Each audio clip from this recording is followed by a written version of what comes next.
ये जो चमड़ी है, स्किन जिसे हम बोलते हैं,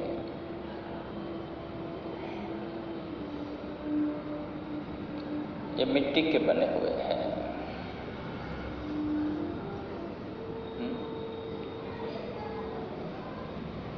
तो उसे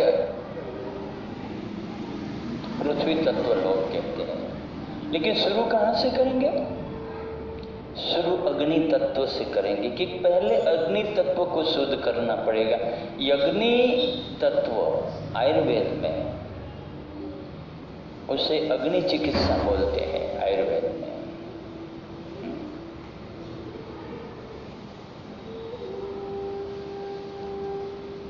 तो जब वो वैद्य जी के पास हम जाते हैं, हमारे रोग के प्रकार जानते हैं, वो पूछते हैं कि क्या हुआ है, कैसे हुआ है, फिर उसी रोग का शमन कौन से तत्व के द्वारा करना है? अग्नि तत्व के द्वारा करना है, वायु तत्व के द्वारा करना है, आकाश तत्व के द्वारा करना है, या पृथ्वी तत्व के द्वारा, या जल तत्व के द्वारा। इसकी साधना होती है, उसकी दवाइयाँ, औषधियाँ भी ऐसी होती है। वनस्पतियों में से जो औषधियाँ बनती हैं, उस सभी तत्वों का समन करने का उनमें तत्व होता है।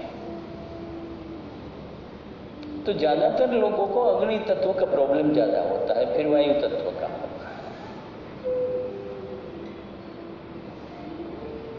जब पूरा शरीर खाली खाली लगता है, सुन्न लगने लगता है, तब समझ लेना कि आकाश तत्व है, खाली है, पूरा खाली।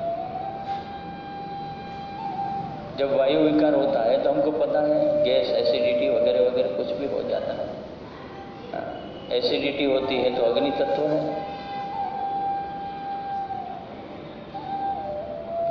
यदि कफ बढ़ गया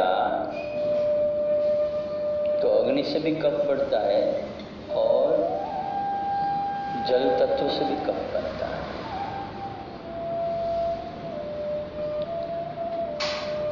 हम जो खाना खाते हैं वो पृथ्वी तत्व का होता है सारा।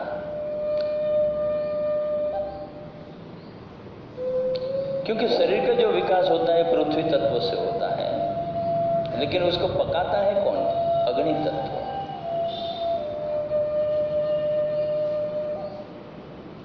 वायु तत्व हमको गति देता है। तो आज पहले हम वायु तत्व को भीतर से देखने और अग्नि तत्व को भीतर से देखने की कोशिश करेंगे। हमारे भीतर अग्नि तत्व क्या कर रहा है? आप थोड़ा गहराई में जाओगे तो धीरे धीरे आपको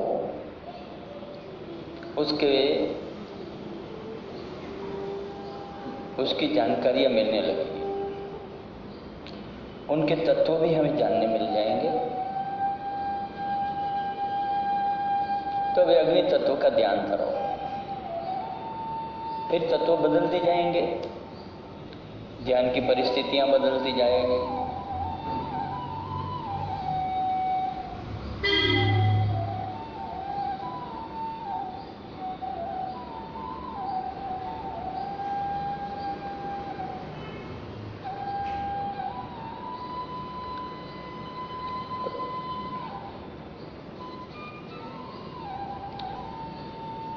तो शरीर के भीतर अब अग्नि तत्व एक्टिव हो रहा है।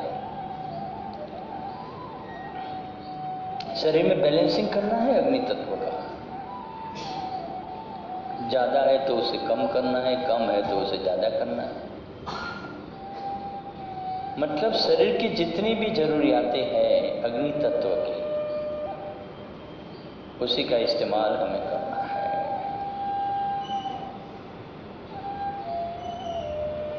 और अपने लिए करना है।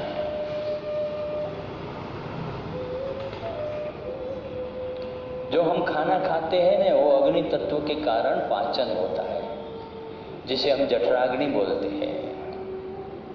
13 प्रकार का अग्नि है हमारे भीतर। आंखों को जो तेज देता है वो भी एक अग्नि है जो दिखाई पड़ता है।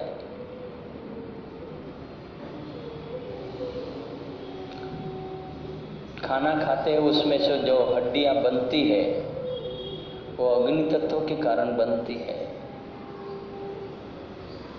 ये जो कुम्हार होते हैं ना, वो मिट्टी को पकाकर मिट्टी का घड़ा बनाते हैं, मिट्टी के कई प्रकार के बर्तन बनाते हैं, कई प्रकार की मूर्तियां बनाते हैं, और इस मकान के लिए जो ईंटें बनती हैं उसे भी भट्टी में पकाना पड़ता है। अग्नि तत्व को से मिट्टी को पकाएंगे तो मकान बनाने में वो मिट्टी काम लगेगी। उसी मिट्टी में से चूना बनता है, उसी मिट्टी में से सीमेंट बनता है। ये पृथ्वी तत्व है, लेकिन उनको बनाने में मदद कौन करता है? तो अग्नि तत्व करता है।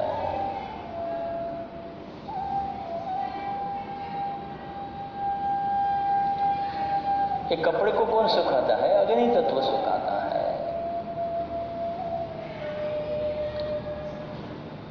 इस वृक्ष को हरा भरा कौन रखता है? अग्नि तत्व रखता है। यदि अग्नि तत्व खत्म हो गया तो ये वृक्ष की चमक भी चली जाएगी, उसका ग्रोथ भी नहीं होगा।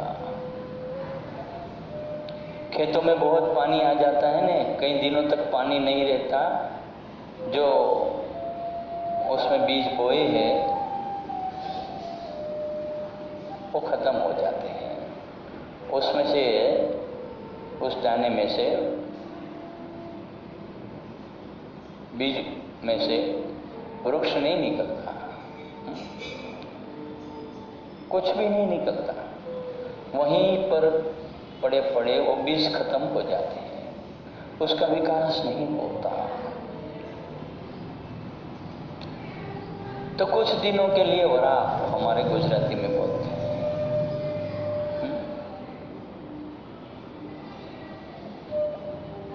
सूर्य का प्रकाश पृथ्वी को मिलना चाहिए, वृक्षों को मिलना चाहिए, वनस्पतियों को मिलना चाहिए, खेतों में सूर्य का प्रकाश पड़ना चाहिए। तो सूर्य है वो अग्नि तत्व का है, और चंद्र शीतल है इसलिए उसे जल तत्व कहा जाता है। वो जल तत्व का मालिक है चंद्र।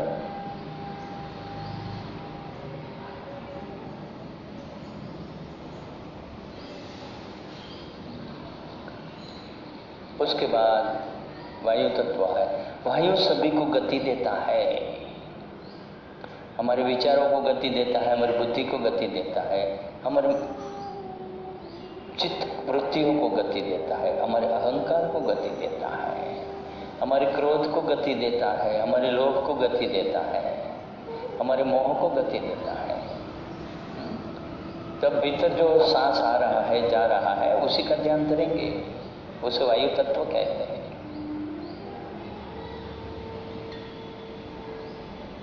जितना भी वायु इस शरीर में कम है उतनी बीमारियां ज्यादा होती हैं। जितना अग्नि तत्व कम है उससे बीमारियां ज्यादा होती है, जितना अग्नि तत्व बढ़ जाता है उससे भी बीमारियां बढ़ जाती है। वैसे भी वायु ही ज्यादा हो जाता है, भीतर से उत्पन्न होता है वायु तत्व। हम जो ले रहे हैं वो तो बैलेंस करने के लिए ले रहे हैं, लेकिन जो खाना खाते हैं, जो हमें जीवन की जो पद्धतियां हैं हमारी जीने की, उसी में से वायु तत्व कभी कभी कम हो जाता है, कभी कभी बढ़ जाता है। जब आत्मविश्वास बढ़ जाता है, बहुत बढ़ जाता है,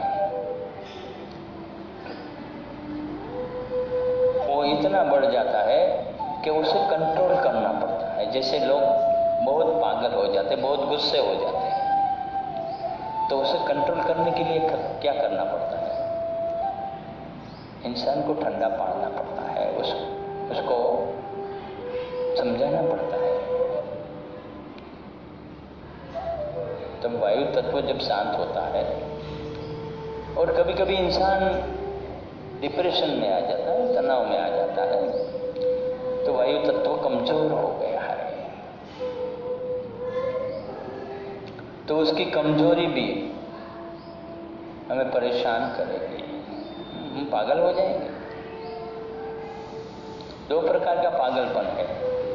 एक डरे डरे सहने सहने है, और एक बिना डरे कुछ भी हो जाए हमें कोई फर्क नहीं पड़ता। हाँ, बेफाम लोग हो जाता है,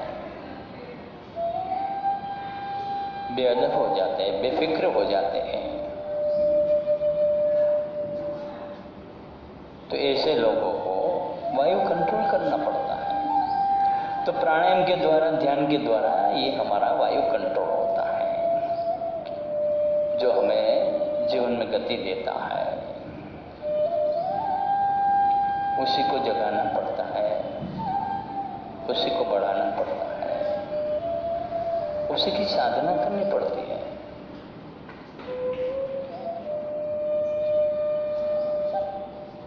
तो उससे आगे आकाश तत्व आता है।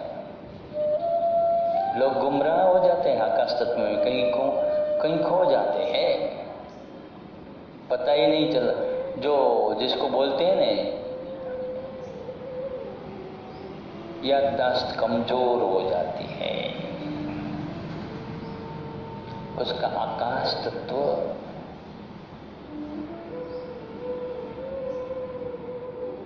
बिगड़ गया है। उसे पता ही नहीं होता कहाँ क्या पड़ा है, कैसे पड़ा है, क्यों पड़ा है। कभी कभी तो इंसान ये भी भूल जाता है कि मैं कौन हूँ, मैं कैसा हूँ, मुझे क्या करना चाहिए, क्या नहीं करना चाहिए। ये आकाश तत्व अनबैलेंस हो जाता है, तो उसे आकाश चिकित्सा करनी पड़ती है। आयुर्वेद में वो भी चिकित्सा है। जैसे वायु चिकित्सा है, वैसे आकाश चिकित्सा है, जैसे अग्नि चिकित्सा है। लेकिन दवाइयों से हम ठीक हो नहीं पाते पूरी तरह से। इसलिए योग, ध्यान करने से वायु तत्व का विकास होता है, ध्यान करने से अग्नि तत्व का विकास होता है, ध्यान करने से आकाश तत्व का विकास होता है। कहाँ क्या क्या पड़ा है, कैसे पड़ा है, सभी तरह की बातें हमारे ध्यान में रहती है, ख्यालों में रहती है। पूरी तरह से उसी के बारे में जानकारियां मिलती है। तो अब हम आकाश तत्व में अपने आप को ढूंढेंगे कि हम कहाँ हैं, कितना बड़ा आकाश है। देखो, उसमें पृथ्वी भी आ जाती है और समुद्र भी आ जाता है।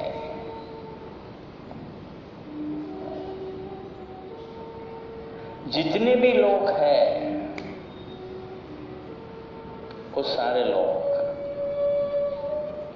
जितने भी ब्रह्मांड है, वो सभी आकाश तत्व में आ जाते हैं।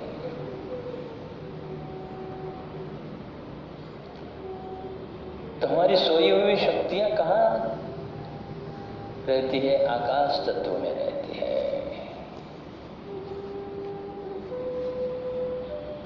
तो उस आकाश तत्व को अब हमें देखना है भीतर से।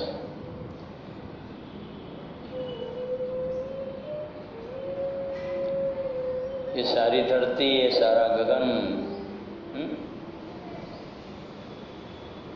ये सारा समुद्र, ये सारे नदियां, सारे पहाड़, सारी वनस्पतियां, ये आकाश तत्व के कारण तो जीवित रहती है।